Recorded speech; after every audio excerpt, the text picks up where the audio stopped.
Celebrating 25 distinguished years of tenure here at the New York Botanical Garden. Everyone help me welcome President and CEO, Gregory Long. They told me 10:30. I don't like to be late. Hi, how are you? Gosh, what a beautiful morning it is in the New York Botanical Garden. So you're all members. Wow, it's great to see you.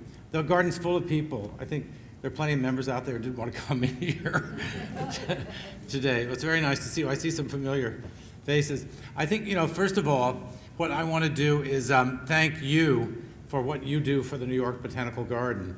The members in a big cultural institution like this are incredibly important. They're kind of the lifeblood of the institution in many ways. We have our brilliant staff. You know many of the staff, I'm sure. We have our very devoted, very passionate board of trustees. We have our friends in government. Fortunately, we have a few friends in government who help us out here. And then we have our constituency of contributors and friends who help make everything possible here. It costs now about $70 million a year to run the New York Botanical Garden.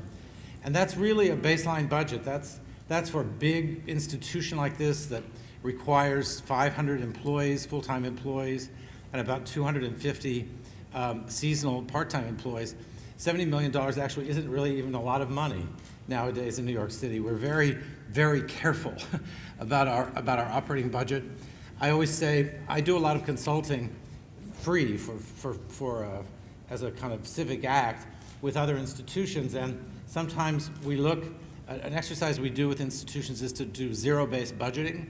We look at what they want, the services they wish to provide, and the buildings they have to maintain, and we figure out, starting from zero, what does it cost to clean the bathrooms, and what does it cost to provide the hot dogs and coffee on the weekends. We look at across the board at institutions, and I think if we did zero-based budgeting here, which we haven't done, but if we did it, I'm sure it would cost more than $70 million a year to run the New York Botanical Garden. I think it would cost more like 90, actually. So one of the things, one of the interesting and wonderful things about this organization is that we have a very highly productive staff, and you see them all the time. As I say, I'm sure you know many of them, and we get a lot out of them. They really give a lot of themselves, and it would probably, you wouldn't be surprised, in fact, to come here and find that it requires more than 500 people to run this organization, but that's how we do it. So we have now more than 40,000 members, and that's very, very important.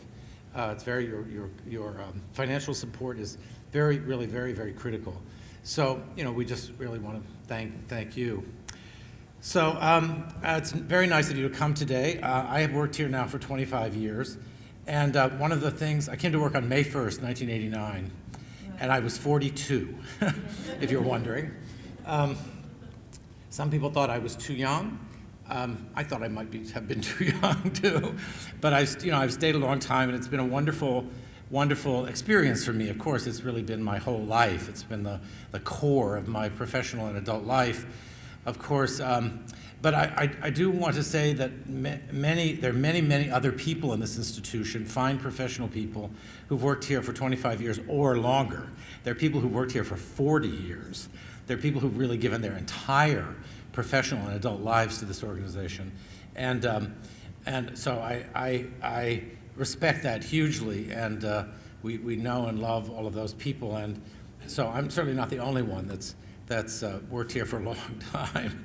And there are also some members of the board who've been involved with the garden for many decades, more than 25 years too.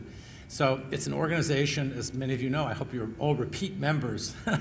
Our renewal rate is pretty high, so I hope you'll keep coming back too, because it's a very it's an ineffably charming place, the New York Botanical Garden. I think because of the combination of functions we have here, because it's so beautiful. The historic landscape is so beautiful, of course, especially on a day like this. It's quite amazing. And this collection of historic buildings we have, not just the Conservatory, but all the other historic buildings nestled in this important cultural landscape. And then the marvelous programs that go on here, the programming. It's really an educational institution at every level, starting with children age 3 in the family garden. They're called the Sprouts. You can enroll your children at age 3, and moving up through all the adult education programs we do. I hope many of you have taken some of those courses. I just saw a group out in the garden now looking at flowering trees with their instructor. Then up through the PhD level, because we have now 30 PhD candidates working to get PhDs here in plant science. And then our huge public audience, which is really here for enjoyment and for recreational purposes, of course, because what a nice place to come on a beautiful afternoon. But the experiences here are also always infused with educational content. And so you have this beautiful place with all of these children and all these families and all this educational content. So of course, you know, it's one of the most tremendously inspiring and charming places in the whole world, really. And I guess my message to you after my 25 years is that I think that's what keeps us all here, you know, that's marvelous combination of functions, which you really don't find anywhere else. The great European botanical gardens, after which we were modeled very specifically, you probably know, after the Royal Botanic Gardens at Kew outside London. That's a place about like this. It's very big. It's about the same size, 250 acres. It's very historic. It has beautiful glass houses and encyclopedic plant collections.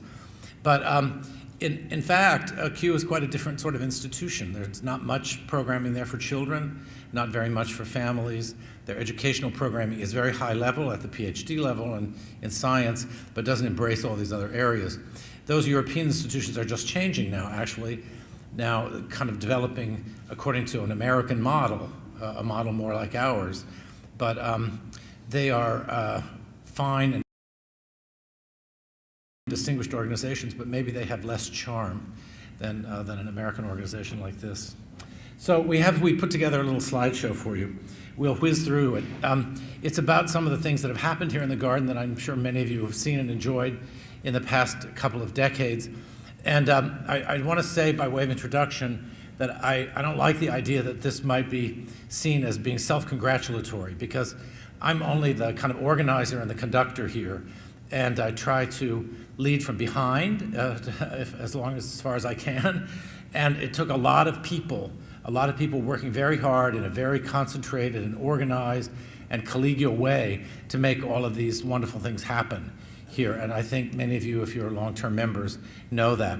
You know, it took wonderful people in our horticulture department who keep the garden beautiful and work with us to make it, to improve it constantly. It takes wonderful people in building operations who help us build new facilities, but who also maintain the facilities that we've improved. It takes fundraisers. It takes the great people who run your membership program.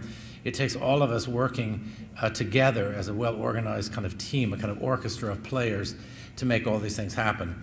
So I'm very proud to have played my role, but my role is just my role, and there are hundreds of other people, all of them gifted and very committed, who've contributed to this progress.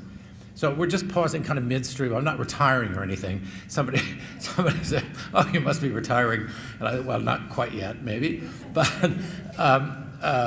we're just pausing kind of midstream to look at the progress, I think, that's been made here institutionally, which is about institutional development and about building an even greater and more wonderful institution. And it's not, this is not a story of my career and what I've done. It's nothing like that at all. I don't want anybody to think that. So I thought we would start out in the borough. We have a tremendous program of community gardens, which you may be familiar with, the Bronx Green Up program. We've created more than 300 gardens out in the borough. They don't all exist anymore. They kind of come and go a little bit, but I think there are 125 that are alive still today, including 12 urban farms. And this program has grown and burgeoned, and we're really very, very, very proud of this outreach. Hundreds of gardeners from the Bronx come here into the New York Botanical Garden for training. That's mainly what we do for them, is train them and provide technical assistance. We do not garden for them. You know, there's some organizations that provide actually real gardening services. A, we couldn't afford that because we wouldn't have the people to do that. And B, actually, we think it's better if they do their own gardening. And so the Bronx Green Up program is a beautiful thing. The Bronx River is a very historic and important element in this landscape, as you all know. We have been a part of the very large-scale program to restore the Bronx River since even before 1989. This little program starts in '89, but actually the garden has been involved in that, I think, since the 1970s. And the Bronx River is pretty clean now. There are fish, there's waterfowl. It's a lovely, beautiful river. And we do our part here still in the garden, but we work with all of many other organizations to do that, including a really fine organization you may know called the Bronx River Alliance, which really spearheads the work. Some of you may remember, you're probably not any of you as old as I am, but you'll probably remember that in the early 90s, we took the cars and the dogs and things out of the garden and instituted the trams, which are now all using compressed natural gas. They used to be diesel. Do you remember that? It was quite a problem, the diesel, because it didn't smell very good and it wasn't very green. But we had these very steep hills here, as you know. This topography is very dramatic. And the tram had to go up and down all these hills, and it couldn't get 60 or 80 people up those hills without diesel engines. So, but we don't have that anymore. We have a CNG, and Con Ed has been a tremendous friend of the garden in establishing that program and many others. Then, you know, we created this new exhibition program, which is now very famous, world famous really, with the Holiday Train Show and the Orchid Show. Did you see the Orchid Show, some of you, this year? Amazing, huh? Was that gorgeous? That was the 12th annual Orchid Show, created by our really kind of brilliant horticulture staff. There have been many changes in the landscape, starting very early on when Penny Hobhouse, who's a close friend of the New York Botanical Garden, came and restored or reinterpreted our small herb garden. Then in science, this presentation skips around a little bit from one subject to another, but it's kind of chronological. So you'll have to, you'll be skipping around across the garden's work. In science, something very revolutionary happened here in the early 90s, which is that we decided to modernize our science programs by moving into molecular studies of plants and also plant genomics. And we did that with the American Museum of Natural History because they were doing the same thing at that point about animals, and also with Cold Spring Harbor Laboratories on Long Island, which was a big place where the human genome was decoded. So the world of plant genomics opened up in the 1990s, and we've been there ever since. So we now learn about plants at every level. When we go to the field, we study whole plants in the field. We study the parts of plants, we study their ecology in those places, and we study in the laboratory their genes as well. So we disseminate all this information very broadly to the international scientific and conservation communities. So this was a big departure for us. It was the first in any botanical garden anywhere, and we still do it quite vigorously today. See Todd Forrest over here. Many of you probably know Todd, our Vice President for Horticulture. Todd has been deeply involved with his people in the restoration of the historic landscape here, and of course you know many projects that have happened over all of these years. So we say now the garden is 250 acres, the forest itself is 50 in the middle, and we say now our current number is that we've restored about 100 acres additionally throughout the garden, and they were much in need of that. The garden had not been as well cared for in the 1960s and 70s and 80s as it had deserved to be, and so there's been a lot to do in the landscape. We did restore the conservatory. Remember that? Some of you, it was closed for all those years in the 90s. We closed it in 1994 and reopened it in 1997, and that's been a obviously very important thing for us institutionally. We created this facility, which is about serving lunch and tea and coffee to our visitors, but also about producing revenue. This room and these rooms in this part of the building are really revenue-producing facilities, and we earn money here, which is pretty good. We do very well here, and we use the revenue we earn in these aspects of our work to support children's education and scientific research and some other things that have no revenue associated with them. So we kind of raise money where we can and use it where we need an important source of new revenue. We've worked a lot with children and with school groups. We now have 90,000 school children coming to the garden every year. And most of them are coming for something that's curriculum-oriented, something that their teachers enroll them for here, and they're not just coming for kind of wild, kind of messy field trips where they're wandering around the garden. There is some of that, and they're urban children and they deserve a nice field trip. It's okay. But what we really like is to have content for them and to help their teachers teach the plant science and plant ecology content that's required in their classrooms. So the Everett Children's Adventure Garden opened in 1998. And one of our challenges now is to refurbish it. It's been so heavily used.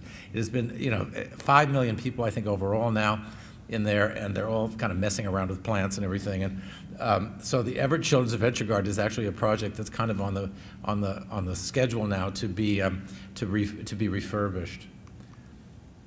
The beautiful Bennetson ornamental conifers in the south end of the garden. There's a beautiful photograph of them in the fall, isn't it? This had actually become a very derelict part of the garden. When we arrived here, it was very sad. I mean, the garden had been managed kind of by triage, and this was a part that got triaged out, and it got restored. Todd and his colleagues worked on that for several years, and it was funded by a wonderful member of the board of the garden. The farmers market, now they call it the green market now, every Wednesday in the season. It starts pretty soon, I think, and we've actually had that since 2002. And that's on our free day. This institution has more hours of free service than any other great cultural institution in New York City, I think. I think 20% of our hours are free to the public on Wednesdays, that is, and on Saturday mornings. So the green market has been a perfect thing for free Wednesdays. Skipping back to science, the great herbarium of the New York Botanical Garden. How many of you have ever had a tour through the herbarium? A few of you? I think we need to do more members' tours. We'll be scheduling some more. It's very, very inspiring and interesting to go through the herbarium. It's where the dried plant specimens are kept. This is the third largest collection in the whole world. We could all do nothing here but run the herbarium. It's such a big enterprise. We collect plants from all over the world. We have done that since the 1890s, but we have many plants that were collected here earlier on in the 18th century, for example, that we acquired by trade with the British Museum and other institutions. And now the big challenge, of course, is to get all this material digitized, because it isn't just enough to run this big herbarium and open it and let everybody come here to study it, land managers, conservation people, other scientists. That's not enough anymore. You have to now also digitize it so everybody in the world can see it on their computers at home. So we're deeply involved in that task in digitizing the huge herbarium. And we have very excellent management there in the herbarium, and we've been handsomely supported, actually, in that process by the federal government. Surprising. But the federal government still, through the National Science Foundation, does believe in the digitization of natural history collections for the broad use of students and scholars everywhere. And we've been a leadership institution in that process. We've been gradually restoring the library building. Many of the interior spaces have been restored. So I hope you go to the gallery on the 6th floor where the Monet paintings were, and where this year are coming up a beautiful set of photographs by the three women garden designers who really invented the field of garden photography. That show opens up in mid-May. But the library is growing, and we're very, very proud of the library. The library also, we could all do nothing but the library here. The library is so big and so fine and so needed all over the world. The library has more than 1 million cataloged items, and it's now the biggest and most important library about plants in the whole world. And that's because we have collected both botanical science and horticulture, and garden design and all the allied fields. Whereas most of our sister institutions have the big botanical gardens have only collected about botanical science. They didn't really get involved in collecting in horticulture, but we have always collected in all of those areas. So we end up being very big, and digitization is a big issue here too. And the library is a public library, You know about the member circulating library there? You can borrow books there. It's a very nice circulating library. And the library is open, I think, about 24 hours a week. So if you haven't been there and you might want to visit, that's the library itself where the books are kept, as opposed to the exhibition gallery, which is open all the time, of course. And then we started these art shows. I'm sure some of you have seen these. On the right is the is in the snow. It's a snowy view of the sculpture from the Museum of Modern Art that came here into the courtyards of the Conservatory during the 2 years when the Museum of Modern Art was closed for its large renovation, and then the beautiful Henry Moore show that was spread throughout the garden, so beautiful, in 2008. Those are just examples. Of course, there have been many others. We could have put Chihuly in here. I mean, that's everybody's favorite, but we know you know about Chihuly.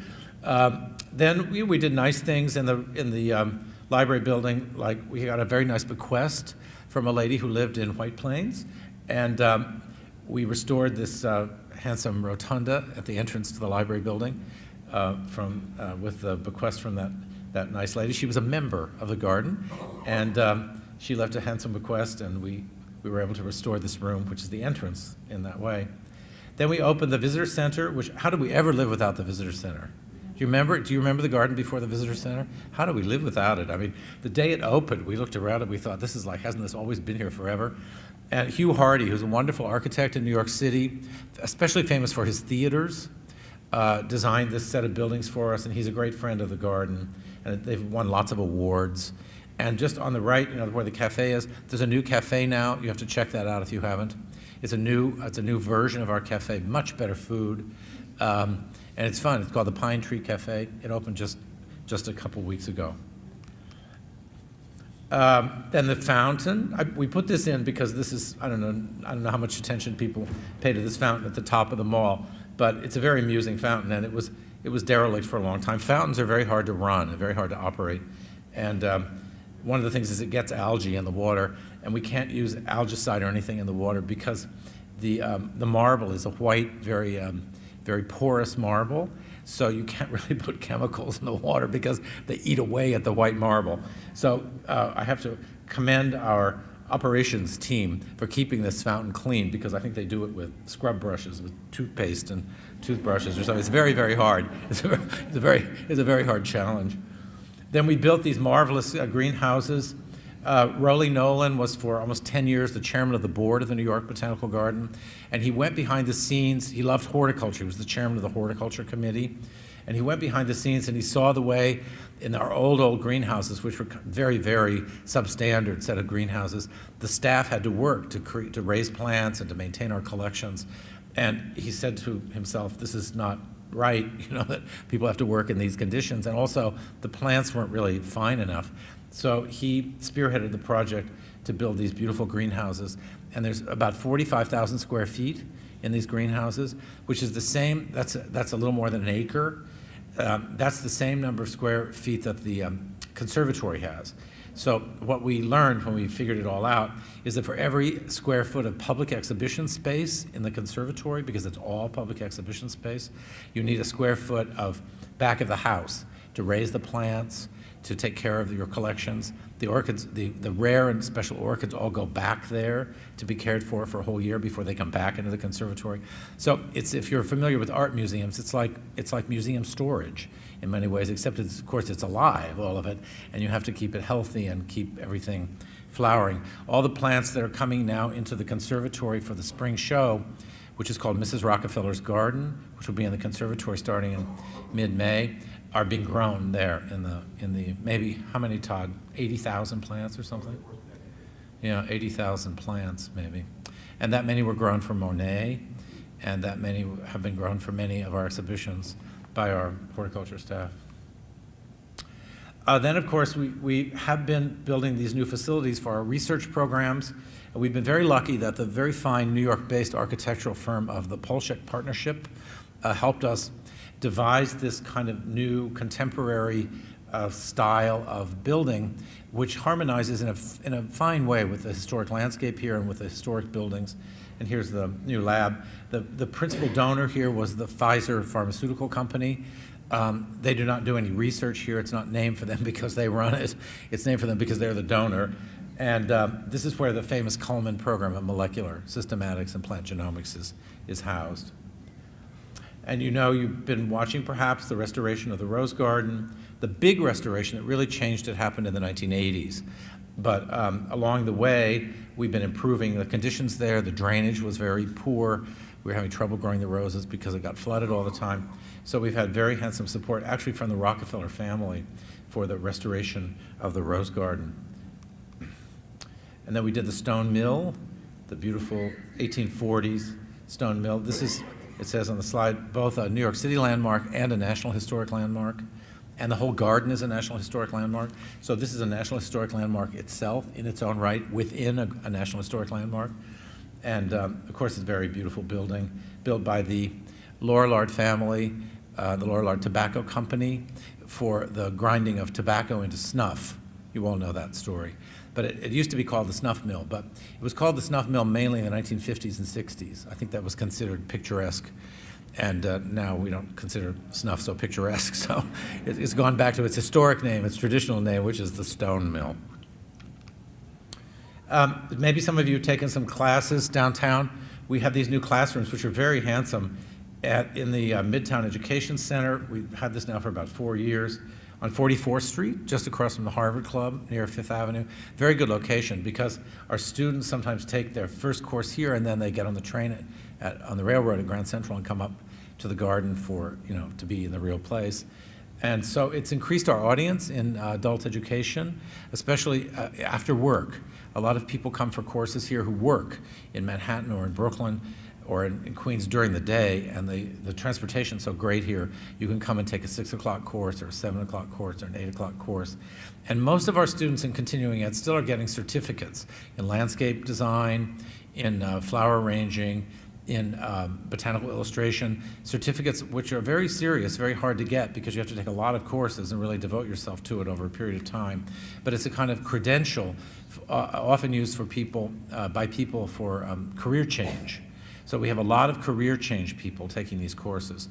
So if you work in a law firm and you're really unhappy in your law firm, you can go over to 44th Street after work and get a certificate in flower arranging or something and change your whole life. And so that's been a wonderful thing for us, because this location is great for a lot of people, and it's the home base, it always will, but this location has helped us expand our audience. Then I hope you've watched the creation of the Azalea garden, which opened in 2011.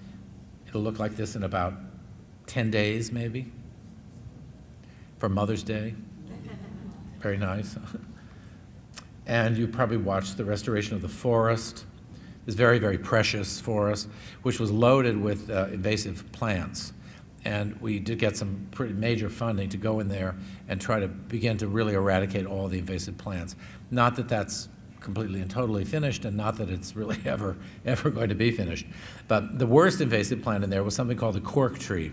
And we took out some trees like this big, and they were like invasive plants. They weren't just some little thing that we all have in our backyards.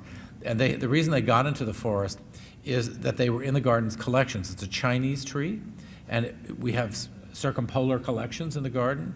So someplace in the garden there were cork trees, and they seeded, and the seed flew into the forest, and there were so many thousands of cork trees, millions maybe, in the forest, that they were actually endangering,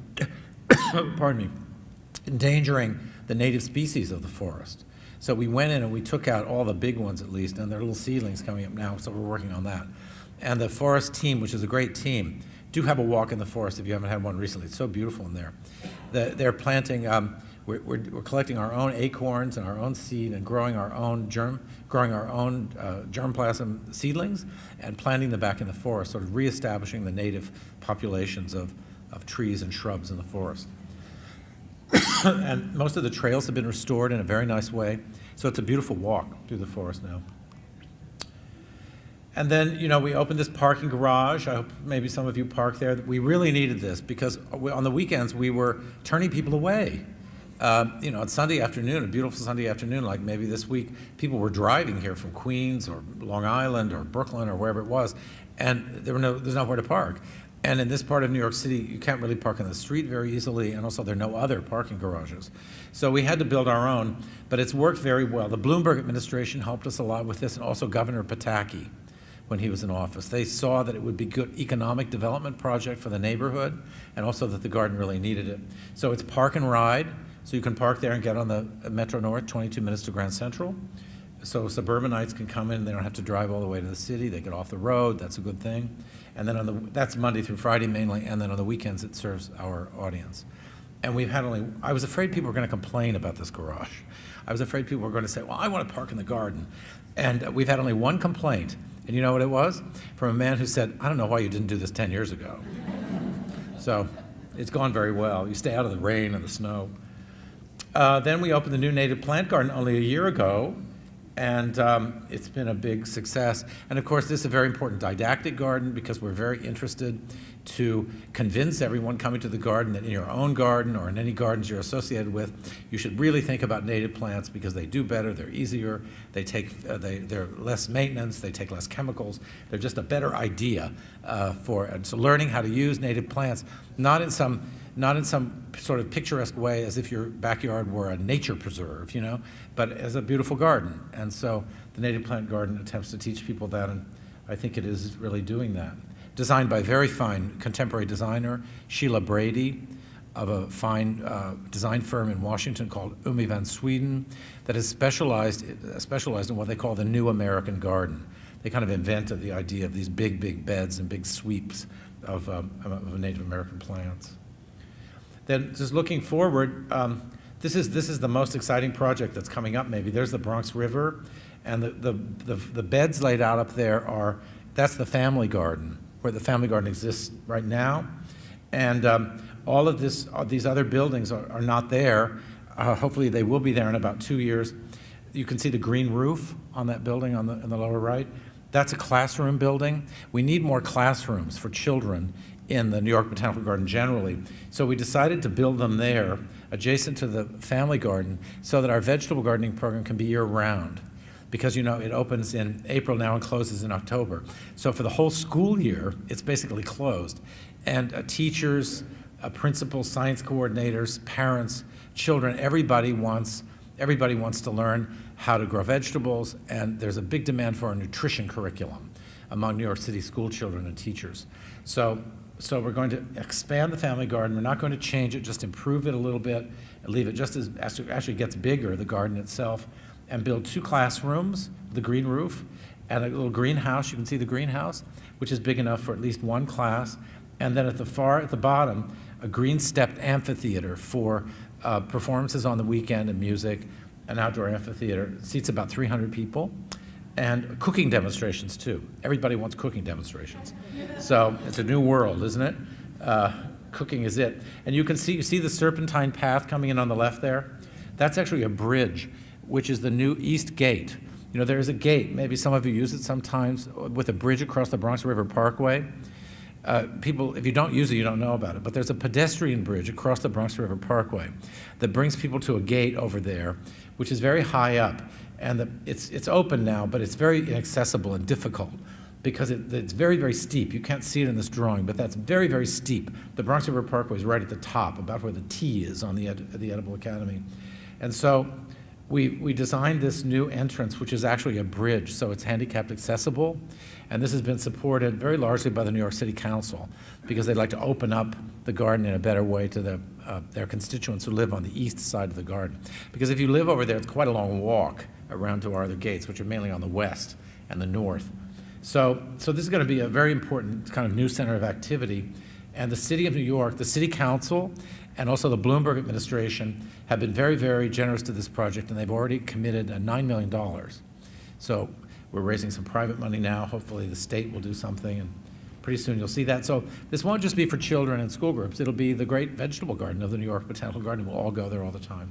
I mean, it is that already, but now you'll be able to go year-round. Then the Maple Collection, which is a very quiet and beautiful corner of the garden. It's just adjacent to the Benenson Conifers and just south of the Stone Mill. A big landscape restoration is being designed there right now, and that will be more or less completed, many new maples. It's a kind of museum collection of maples, because a botanical garden is a museum of plants, right? And I think that's one of the concepts.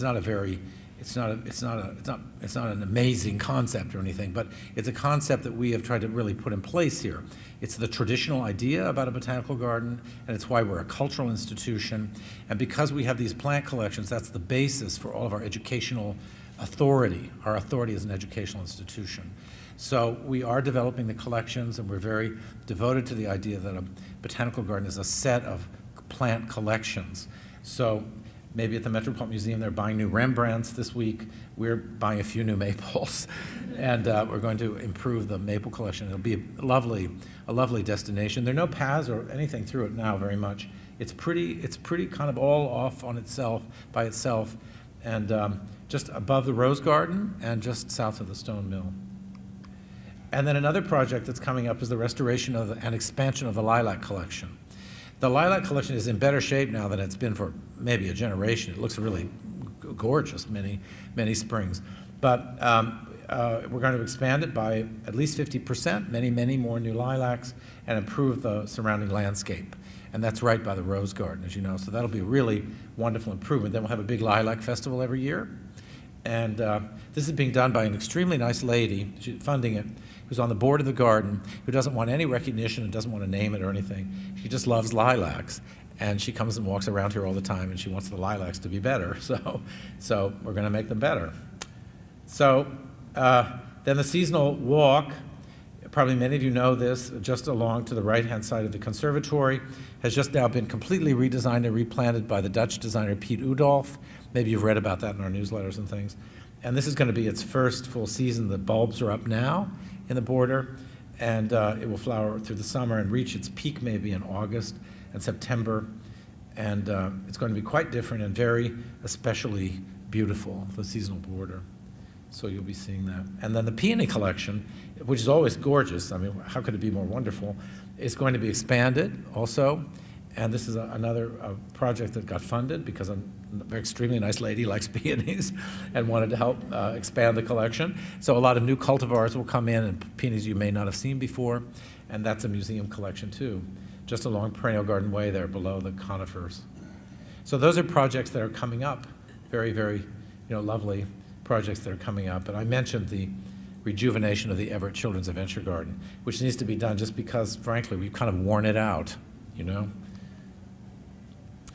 Just about exhibitions, this is the Rockefeller Garden in Seal Harbor, Maine, which was designed in the 1920s by Beatrix Farrand.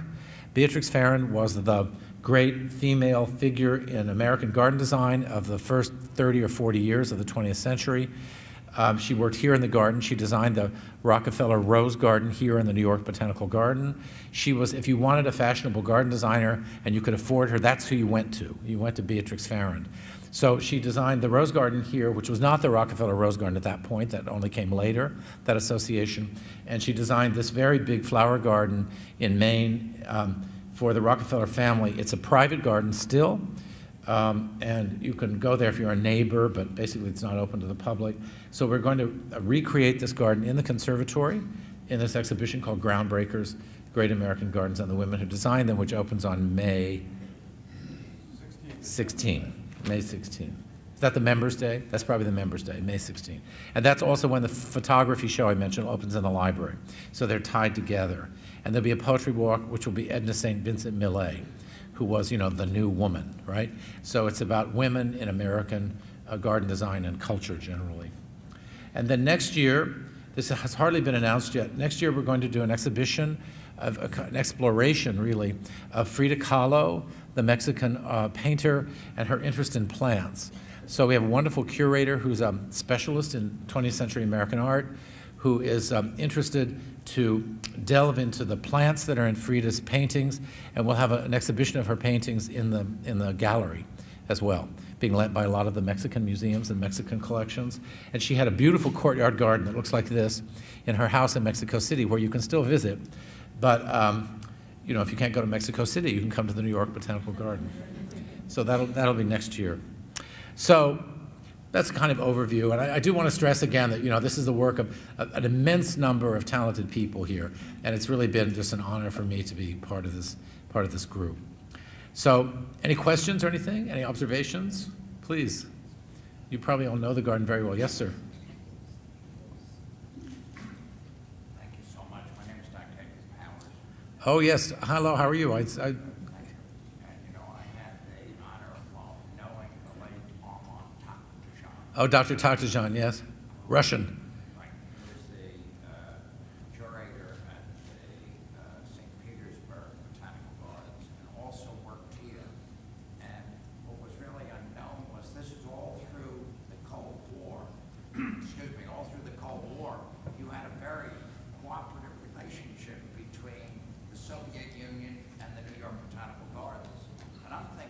it's time to restart that.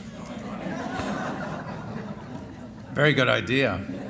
Very, very constructive idea. There's a great botanical garden in St. Petersburg. Great botanical garden. They have a great collection, a great herbarium, and Takhtajan was a great kind of mid-20th century botanist who did work here quite a lot, collaborated with our scientists. It's not in very good shape, I'm afraid, the botanical garden or the herbarium in St. Petersburg today. Okay, well, thank you all very much. Thanks for all. Oh, wait, one more question. We'll take one more question. One more. I just wanted to know the new building that you're making, the children's garden, the classroom building, you said there's a green roof. Is that going to be like a thatched roof? Oh, the green. This is a question. Did you hear the question about the green roof on the classroom building in the family garden or at the Edible Academy? No, it's mainly succulents, and you won't be able to go up there. It's really. Like a thatched roof, like they have in No, it's not. It's a system for growing plants to add energy efficiency to the building. So it'll be beautiful. It'll be green, and it'll be green for much of the year, I think, because it'll be succulents. We will have to weed it, which is kind of a nuisance, but I think we're getting special ladders. Everything has to be weeded, even green roofs. But we haven't had a green roof here, and we're eager to do that. We have several LEED certified buildings, very energy efficient buildings, but the classroom building there will have a green roof. Okay, well, thank you very, very much. Thanks for coming.